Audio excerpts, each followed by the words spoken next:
Okay, how's it going? Been good? Ready here for you. Okay, man, I appreciate you. Is opens the public this part of me? Yeah, sure. I think it is. I think it is. Okay, I'll go with this, you know. Shit, I got it.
I call to order the city council workshop for March 22nd, 2023 at 5 o'clock.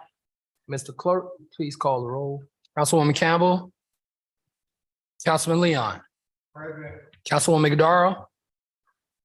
Councilwoman Julian. Here. Councilman Stevens. Here. Vice Mayor Wilson. Mayor Harris. I'm present. Please stand for the invocation and pledge of allegiance.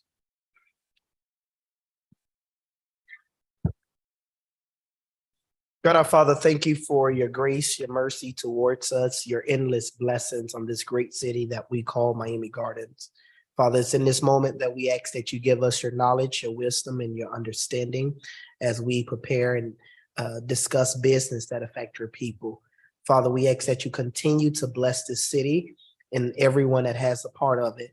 All these things we ask in your Son's name, I do pray. Amen. Amen.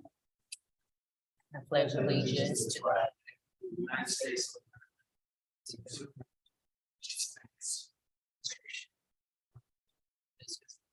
liberty and justice for all.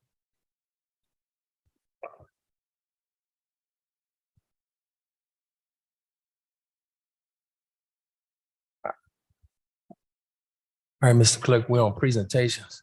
Yeah, item 4.1, presentation on street lighting special district sponsored by the city manager. Mr. Manager, Mayor, Vice Mayor, council members, at your last meeting, several members of the council requested an update on where we were with our lighting study as well as where we were with our street district lighting process. Mr. Clay, Deputy City Manager, has prepared a brief presentation. We also know that there are representatives from FPNL in the audience and others that may need to address some of your questions and your concerns. With that, I'm gonna have the deputy stand up and give a brief presentation. And then from there, Mayor, we can open it up to questions and answers session. Thank you. Mr. Deputy Manager.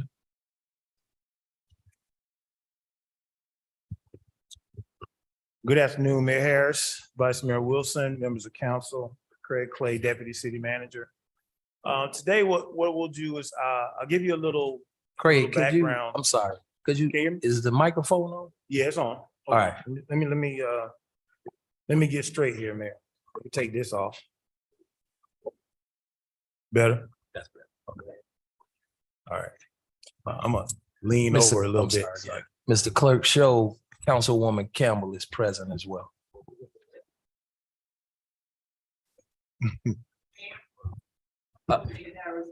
And Councilwoman Iguodala.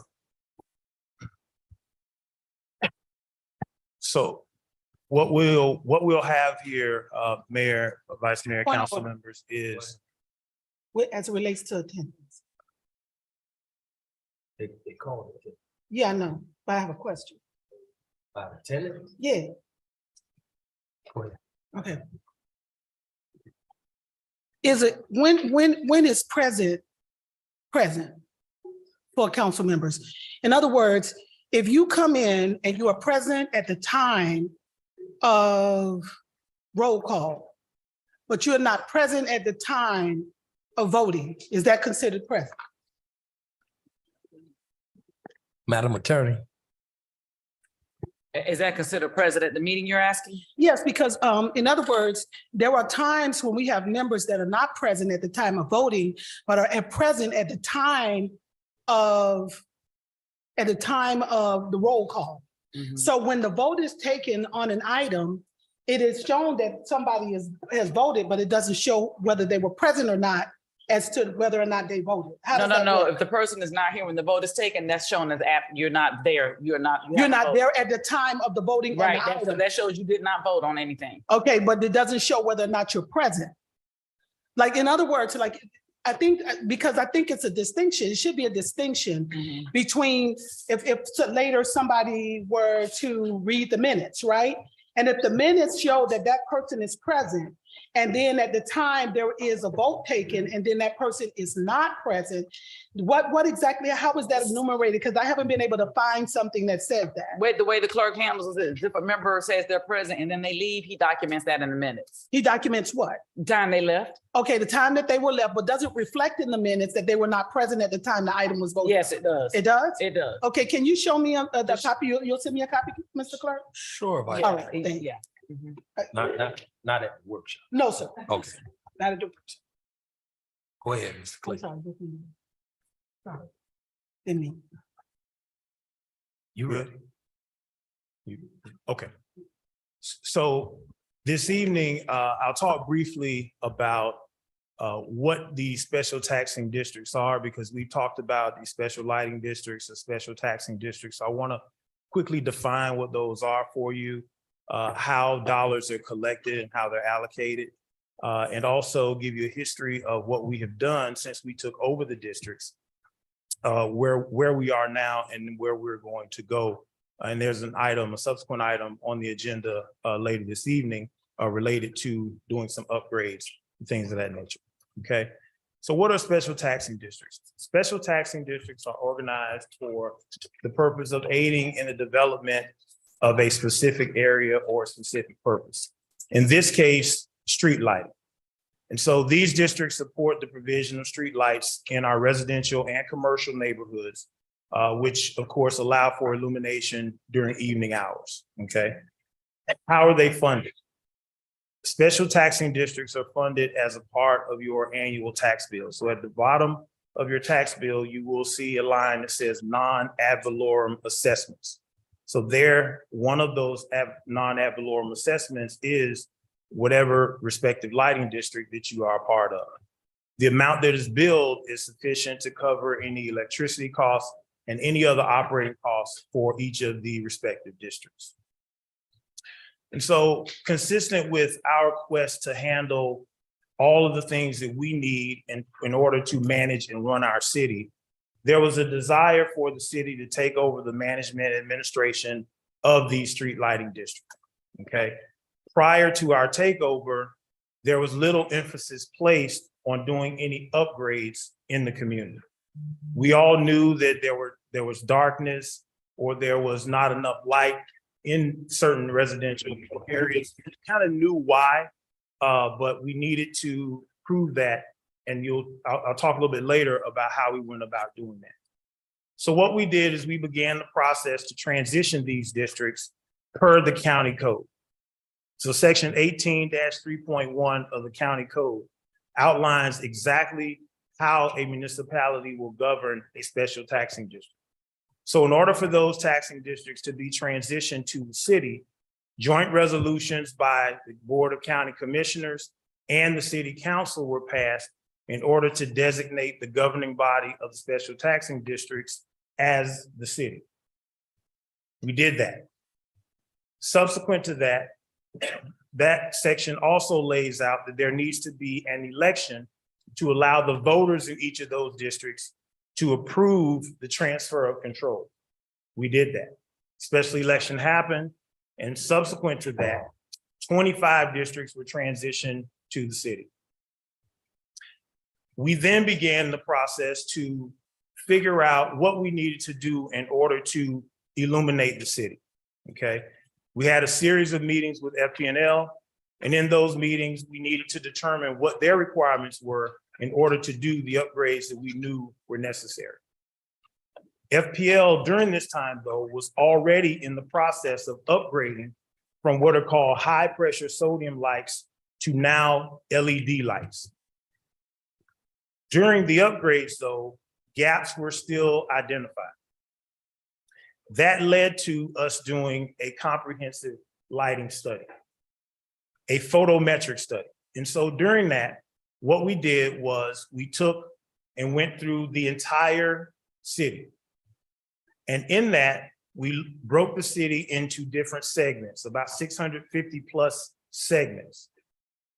Each of those segments was given a letter grade, A, B, C, D, or F, depending on the quality of the lighting in that segment.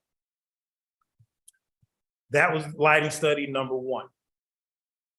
After that, in our continuous meetings with FPL then said, well, what we need is a little bit more information in terms of what are the recommendations based on these letter grades.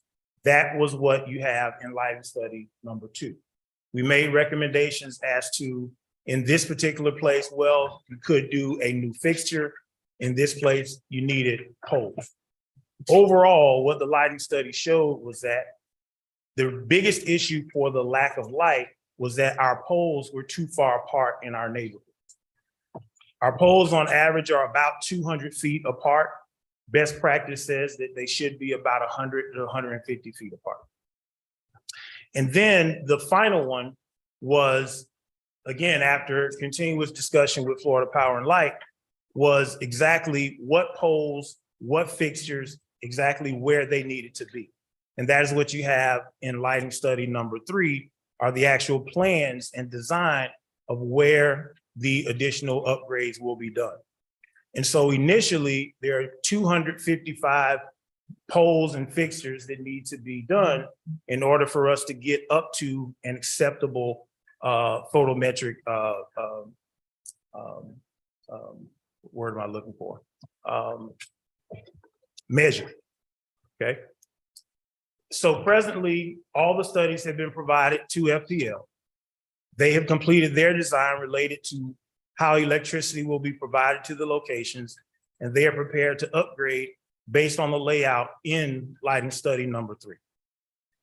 This evening, item 11.4 is an item requesting your approval to proceed with FPL to do the upgrades that would hopefully get us to where we need to be. One of the things that I want to mention is that this is a continuous process. So after we do these initial upgrades, we will come back, take another look, and see if this has done exactly what it is that we need to do. So every district will be touched. We will be starting with those districts that are identified as critical, and then we will work our way through the entire list. Thank you. I need, are there any questions from the dais? I have one question, Mr. Clay, excuse me. Those areas that's not part of the lighting district, how does it work to, I guess, illuminate that area? There are only a couple of areas that would not be included here. And that would be areas that cross between the city and the county. And so those were not able to be transitioned to the city in their entirety for us to manage and operate. So in those districts, we are working with the county to either come up with a process to transition or split the district so that the city can take over the portion that's ours, and then the county would maintain control of theirs. I have a question, Mr. Mayor. Go ahead, Mr. Cobb. Mr. Deputy City Manager, this is more so for FPNL. I know they're listening. Two things. When there's a pole that's down, I'm pretty sure it shows somewhere that this pole isn't reading. Why is it taking so long? What is the process for that pole to get replaced? I'll let Chris Ferreira from FPL address that one.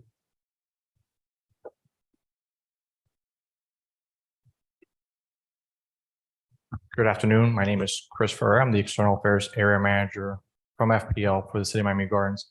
I'm sorry, I didn't fully understand the question. When you say a pole is down. So we have several poles, like especially in some of my district, that are down. Poles have been down for I ride by them every day, maybe a month or two.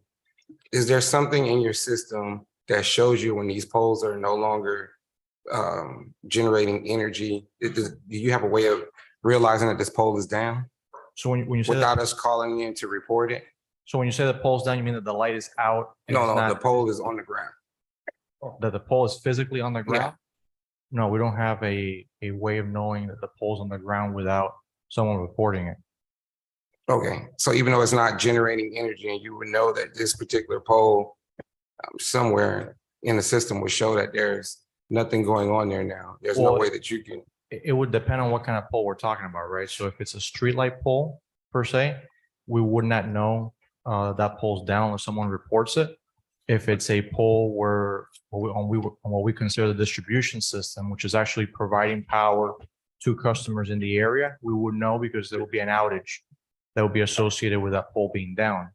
But if it's specifically just a streetlight pole, like for example, if a car hits it and knocks it down, we would rely on either the police department or someone calling it in from the city to report it to us. Okay, and one other thing, we have some specialty poles throughout the city. And one of the problems that we're running into, Tom and myself, I'm emailing Tom the picture of the pole, FPNL, the pole is down. FPNL is emailing us back saying it's not their pole. So some way, somehow, we need you guys to understand the equipment that you have in this city. And since you're the only source of power, that all of those poles belong to you, but it's to go back and forth with the FPNL representative saying that the pole doesn't belong to them. And it does, it's kind of So far-fetched. if I can just add some information, because I think this is something that maybe we need to do a better job of providing information to the city, is that there are multiple owners of poles out in the community, right? So FPL is a major owner of poles, but there are also other poles out there as well. So for example, if we're talking about distribution system, like I mentioned earlier, the one that actually feeds customers power to their homes and businesses, there are two types of poles. It could be either an FPL pole or it could be an AT&T pole. Those are the two owners of poles on the distribution system. If we're talking about streetlights, there are actually multiple entities that own streetlight poles in the area. FPL owns wood and concrete poles. We do not own metal or aluminum. Those silver looking poles that are on like the major thoroughfares, those are not maintained by FPL. All we do simply is as the energy provider, we provide power to the lighting circuit at a determined service point. So if something were to happen with, for example, a metal or a silver pole on 27th Avenue, we wouldn't be responsible for maintaining that pole or removing it. We would just be the supplier of power. No, we have decorative poles that belong to FPNL. After about 10 emails back and forth, FPNL did realize that that was their pole, but it's a decorative pole that some of the areas have. Okay. And we just want to make sure that they understand the equipment that's in the city. Well, if that's the case, then I can get with Tom and we can address that issue, because we should be able to identify which are our poles and be able to take care of it in an expeditious manner. As a matter of fact, we even have a online portal that does provide the locations of those streetlight poles. So if a resident or if I know city staff has access to this web portal, but residents can also access it and report the streetlight out to us as well. But if there is a situation where a pole has fallen or there's a safety issue, we always recommend calling 911 first. And then you can always call 1-800-4-OUTAGE and report it to us, and we will create a ticket for a crew to go out and make it safe. Thank you. Any other questions? Yes, Mr. Mayor. Go ahead, Council. Let me first start off by saying thank you for this information and putting this together. I have a number of concerns, so I'm going to try to consolidate them as best as I can. The first concern that I believe is the primary concern is the maintenance of FPL poles within our lighting districts that we, the city, control. To the vice mayor point, and I know when we met maybe about a week or two ago, we spoke about the reason why there has been a delay. I mean, Councilman, I'm sorry. While there has been a delay in the maintenance of the certain FPL poles is due to the natural disasters that happened on the West Coast a few months ago. So the entity was a little behind because all of their attention was to get the power back up on the West Coast. Now that pushed your 10-day period to essentially 30, 40 days. That's correct. That it would take to get the lights back on. Correct. My issue, colleagues, is that there are light poles within our districts that are not being properly maintained. And there's light bulbs that are out. There are poles that are down. And I believe, and this is not directed to you right now, Chris, my apologies. I'm talking to my colleagues. I believe one of the biggest things that's needed is someone to maintain their sole responsibility is the light district. Because relying on someone outside of the city, when I mean outside of the city, not on city staff, to call in to FPL about a pole or a light bulb outage is just not working. because that's what's happening now. So if you ride through our neighborhoods, even according to this study that I have questions about, if you ride through these neighborhoods at 7 p.m. when the sun go down, you got to turn on your high beams. You can't see, it's dark. Even if you go into certain areas of this study that has been zoned as A, B, or C, that they say is working properly, it's not working properly.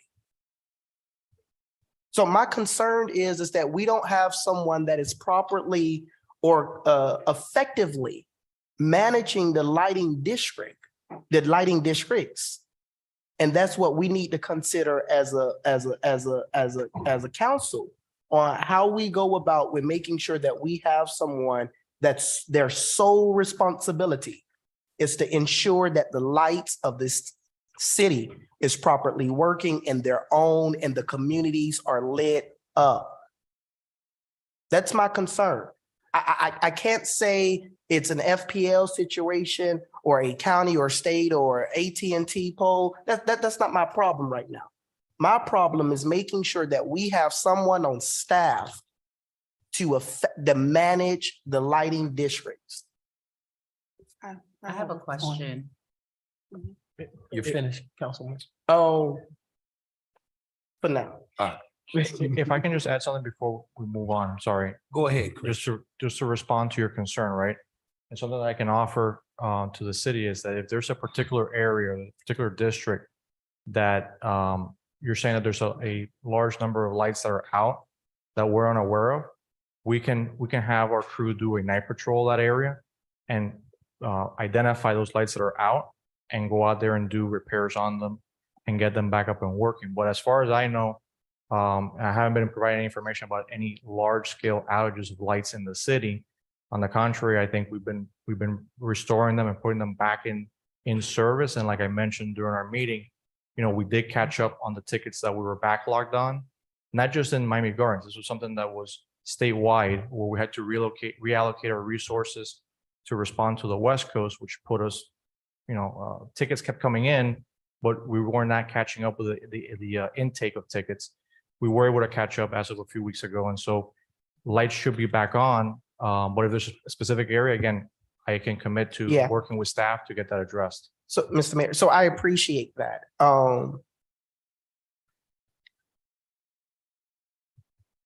And that's good, but it doesn't address the issue at hand. That if we don't notify FPL, then nothing will be done. That's the issue that I'm raising on our end. You know what I mean? It's there has to be some kind of routine maintenance when it come down to the lights in the community. So I think that makes perfect sense. Do you by any chance off the top of your head know how many lights are out in the city of Miami Gardens right now? I do not. I did not pull that information before coming in. What I can say is that we do have what's called a smart node system that is being deployed. I can't tell you when it will be fully functional or activated. But similar to how you have a smart meter on your home that notifies us when you lose power and we're able to create a ticket automatically to dispatch a crew, we're working on a similar system for street light systems in our territory. So there is a system that's being developed for that will report those lights automatically to us, but it's just not fully functional at this moment. Okay, thank you. Mm-hmm. Go ahead, Vice Mayor, and then Councilor. Okay.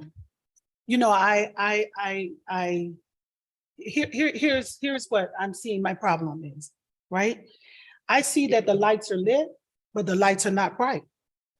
So somewhere along the line in our scoring of the quality of lighting, we've got to take a look at if that's the correct level of lighting. Because there are streets that are completely lit up that you can't see. At the end of the day, the lights are very, very, straight down, but they don't light in terms of this entire space. Like the reach of the light, the span of the light is what is at question.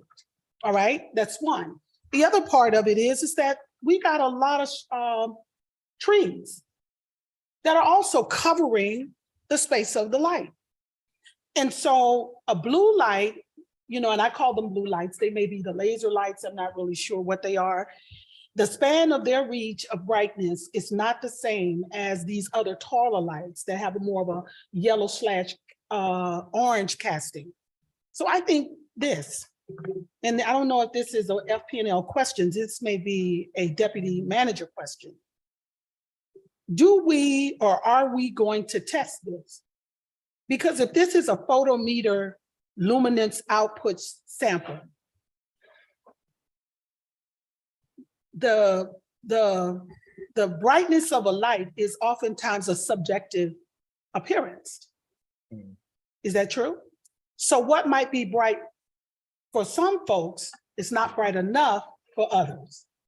And so who determines that once the lighting is complete in an area, that the brightness of the lighting is sufficient for the area? Because there are areas in Miami Gardens, like I said earlier, that have lots of trees. And so those lights are not going to be bright enough to shine through the foliage. However, where it is predominantly street and main highway, the lighting may then be sufficient. So how do we go about determining in each one of these quadrants before we call it finished, that the lighting is sufficient for the community that the lighting is designed to serve? Mr. Mayor? Yes. Mr. Mayor, I think that's a question for FP&L. How's that?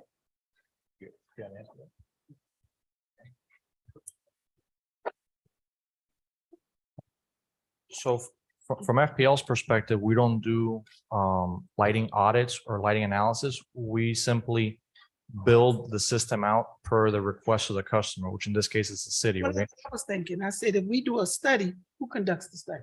So that would be the city, and you Okay. have a contractor consultant that Okay. does that study. Uh-huh. It's called a photometric study, right? Right. And they determine the level of light that's needed in that area, right? And they provide locations where we install poles, Mhm. we install light fixtures, what type of light fixture from our catalog is appropriate for that location. Mhm. And once that information is provided by the city, the consultant, then we go in and we design the project to build it. Mhm. Once it's built, we operate and maintain it as we have been doing the lights that are existing in the city. Okay.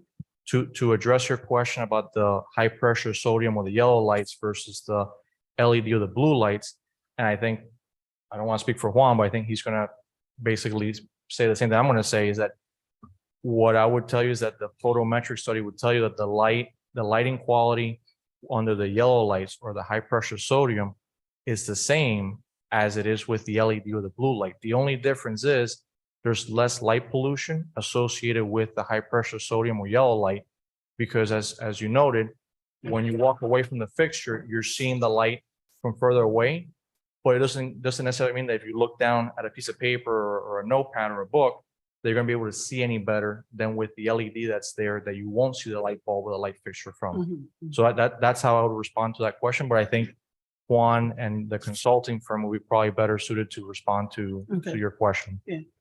Let me just say this here to you too. At the end of the day, I don't really care about what the studies say. I care about how I'm living. And if I'm living in this community and I'm telling you I can't see with this blue light, and you telling me that the other light is that they're the same, then tell me why I'm reading in one and why I'm not reading in the other one. Tell me why when there's a kid on a bicycle coming home from school, and when time has changed, or going to school when times has changed, they can't be seen because the lighting is not sufficient. So to me, that's why I'm saying we need to evaluate the scale that we are utilizing to determine brightness. Because what might be brightness for some communities is not brightness for others.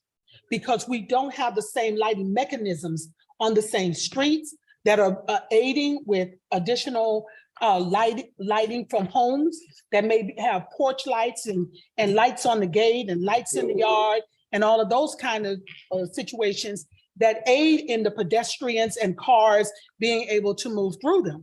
But in this community, this lighting, for the purpose of us being able to determine the quality of lights, the brightness of lights that are conducive for our area, it may not be the same scale. We may need to use or adjust the scale of how we are determining what's sufficient lighting in our community. Okay, good afternoon. Hi. Juan Calderon, consultant for the Yes. City of Miami Gardens, Calderon Engineering Group. You're right. The appearance of illumination is subjective to the observer, basically. And this is something that happens all the time. As part of the photometric study that we do, we take measurements on the uniformity of how the street, how the light falls into the street and how the observer of the light take a look into that. So answering a little bit to Mr. Rower's comment that we may have some segments that you're right, they are a very good level of service based on the first study that we provided, but it's not, but it doesn't mean that it's perfect. It doesn't mean that it's being A doesn't mean that it's perfect. That's what I wanted to accept. Now, on the same time, you may have light poles that they are the observer may say, you know, I have a very good light here, but it's in a certain portion. The next space is black, and then you see again very good illumination. That is not good too, because you have black spots where the kid that may be crossing the street might be crossing in the middle on a black spot. So the car that is coming may not be able to see it. We are looking for uniformity on the segments, where that's part of the reason that FPL is come and or design or combined design, because we did a design and they are feeding the power for that design. They are coming with shorter distances between poles. So the unit is more uniform. It means that obviously the high pressure sodiums are a different type of light. We see it a more yellowish, more sun type of light, in other words.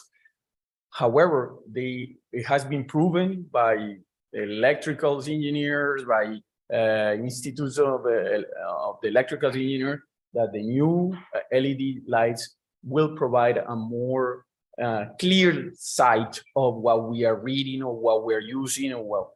So I am with you, Council member, and definitely understand that this is something that is looking. It is important to mention that this is as part of this project. The 40 more critical segments were selected for improvement. These are 40 segments of throughout the city in the different all of them. They are going to be improved as part of the process. So let me So ask with, one more you question. got one more question? Yeah, just one more. Go ahead. Okay.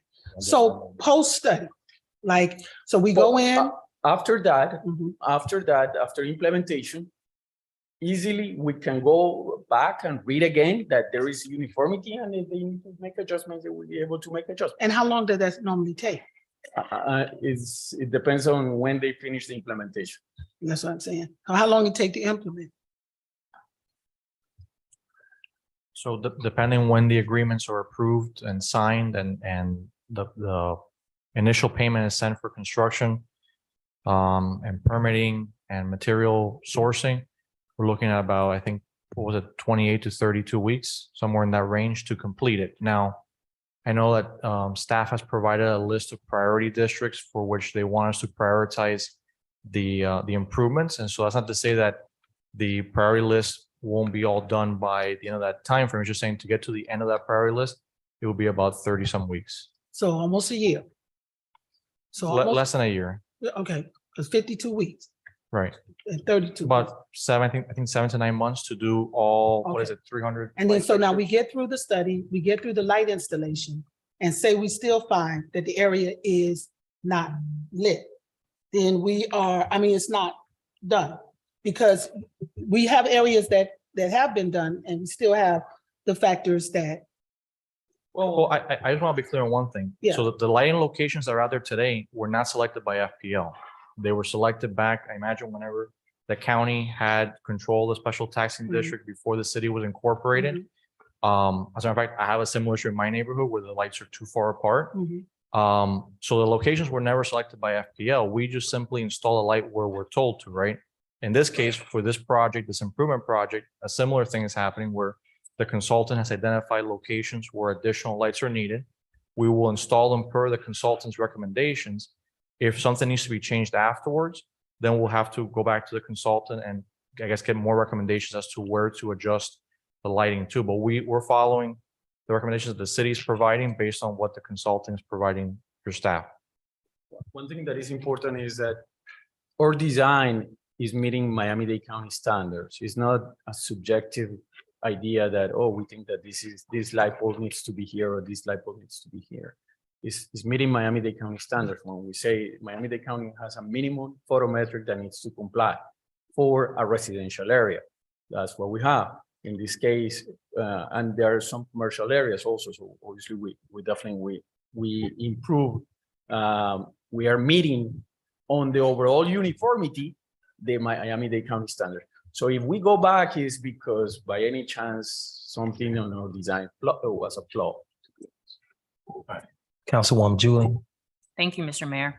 Has FPNL provided us with a schedule on how long it'll take to replace those lights in the areas identified as having the least amount of light per the lighting study? Are you saying the conversion to LED? The conversion to LED and everything else that you all need to do? Have you provided us with the time frame as to what it's going to take, how long it's going to take? So the conversion to LED was completed already. What's in front of you today is the addition of lights. So to add lights in between those existing LEDs. So I'm talking about the amount of time that it's going to take to replace what you are replacing.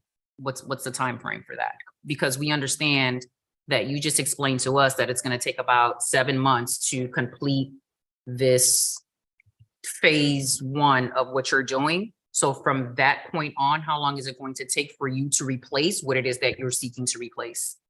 Okay, so the LEDs have been, the high pressure sockets have been converted already.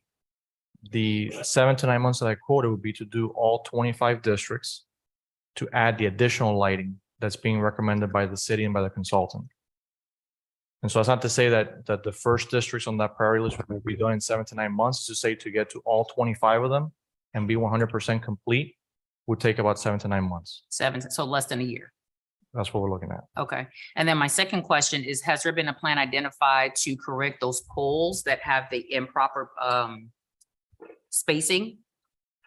I'm sorry, what was the question again? So we talked about the poles, certain areas not having certain poles and certain areas having poles that are too wide apart. What is the plan of action to fix that? This project would do that. That the 7 to 9 So months that I all of this quoted. will take place within 7 to 9 months. Correct. From today. Yeah, it would include the installation of the poles, the fixtures, the running of the electrical wires to connect them to energize the lights. All that will be completed within the project, within this project, which is within the 7 to 9 months. Okay. I don't have any further questions. Thank you.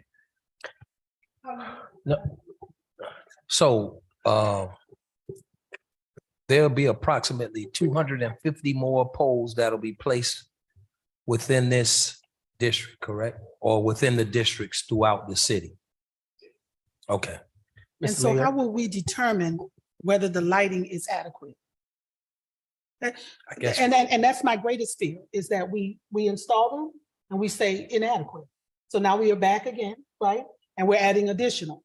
So my question is, how do we take one test area and say, this is the process that we go through to reinstall and then make sure that everything is adequate before we get 7 months down and we still are complaining that the lights are inadequate? How do we know that the problem of low lighting has really been solved? Again, a design was prepared with the objective to meet the minimum criteria that Miami-Dade County has for residential areas or commercial areas, depending on where the light poles are going to be installed. Once implementation happens, we will take measurements again to make sure that that criteria was met. And if by any chance additional lighting needs to be is justifiable, because the last thing that we want is to overlight something. We obviously, particularly in residential areas, we don't want to create that light become a nuisance to a resident. So we will make sure that we meet that criteria. We can do random checks based on coordination with the city in order to make sure that we do measurements again and we validate the numbers. So the only way that you can determine you hit the you hit the minimum requirement of the county, right? And then after that, how would you know if a resident feels that that lighting is adequate, or if the community feels that is, well, like, what's the feedback that's given to you? Again, it could be a random checks in the different segments that are going to be implemented in coordination with the city. Once FPL implements those light bulbs, and we can go out and check again and measure, because there are devices that measure the light on every. We have a special camera. If you saw a report, there is a special camera that takes pictures of the light during nighttime at very dark hours, and we make sure that we measure those, how every lane or the sidewalk is illuminated at that specific location, and we can validate that easily. Mr. Mayor? Yes. Go ahead, Councilman. You had a question? Go ahead. Thank you, Councilman. So Vice Mayor, to your question and to your point, your concern is valid. It's a valid concern, because we know that once this project is done, installed, it's going to be hard to get a hold of FPNL. We're going to be back to the drawing board, and it's just going to be like pulling teeth, right? Are we able to do a pilot? Maybe test a couple of areas first in terms of the lighting, lightness, what's too light, what may be too light, what, where there may be more light or less light, et cetera. Do a pilot with a couple of them, measure it, make sure that it works, and then continue on with the rest of the project? That can be coordinated to Tom and to the city, and that's not a Craig, problem. Mr. Manager, let's do that. Yeah. Let's do a pilot program first so that we can make sure that your concern is addressed, because that's a valid concern. Is basically they have a priority list based on what the city was to provide. They have a priority list of segments. They will Sure. go- So once they implement one segment or any segment that they feel that they complete, we can coordinate with FPL. It's tested as you guys go Correct. along, correct? Correct. We will do a test. Okay. You'll do post testing. Post. So we'll do a pilot with a few first, making sure that it's to all of our likings and that it works for that particular neighborhood. And then we'll decide how we move forward while moving forward. Thank you. And what's the mechanism? The mechanism for the evaluation of the study, like as this is done, I'm sure that everybody on this council is going to be concerned about the area that's most impacted in their area, right? And so when, if you're in residential C4 and a study is complete, how do I know? I mean, how do I know? Like, It should be provided to the city. We Yeah. should okay, have- but I mean, they didn't provide it to the city, but I'm saying how they provide it to me. No, I'm dead serious. No, that's a Because valid I'm talking question. to the administration. Mr. Clay, To me. Mr. Clay, What we'll do is once we complete the area, same thing they did when they did the high pressure sodium to LED. They gave us notification that they were done. So when we're complete, we'll let you know. And then we'll do the post study, and then we'll let you know the results of the post study as well. And we'll do a drive through. Sure. Okay. Mr. Mayor? Okay, a few things and then I'm done. The first thing is, I want to go back to one statement. And this has been the point that I've been trying to make all day. Though a area has been awarded an A or B, it does not mean that that's a perfect area. Correct, but it's That's what you meeting- stated, but it's right? meeting criteria by Miami-Dade County standards. It's meeting criteria by Miami-Dade County, Correct. but it does not mean the lighting is sufficient in that area. No. Okay, disagree that's all with I want to make sure you, disagree. I want to make sure you Yeah, stated it's that. meeting criteria with Miami-Dade County standards. It may not be, it's not a failing condition. Let me put it that way. Okay, thank you for that. The second question that I have is who is on, not to FPL and one, this is administration, Mr. Manager, who on staff is supervising this project? It'll be Tom Ruiz, the Director of Public Works. Okay. I somewhat have a concern that Tom, not that he's not capable, but that there would need more help to ensure that this project is executed effectively. So I just want us to potentially look at that area to see how we can give help to that, to the public works area, to Tom, to ensure that we are effectively managing this overall project and giving it the attention that it needs. That's all I would like to request with that. And my last question, Chris, you stated it would take less than a year to complete all of the lighting district projects. That's correct? Expecting there's no unanticipated Correct. delays with Mhm. supply chain or anything else. That's the time frame that we're expecting. Okay, okay. Thank you. I have no further questions, Mayor. Thank you both. Any other questions, concerns? Showing thank you, guys. Thank you, Chris and Juan. Thank you, Craig. I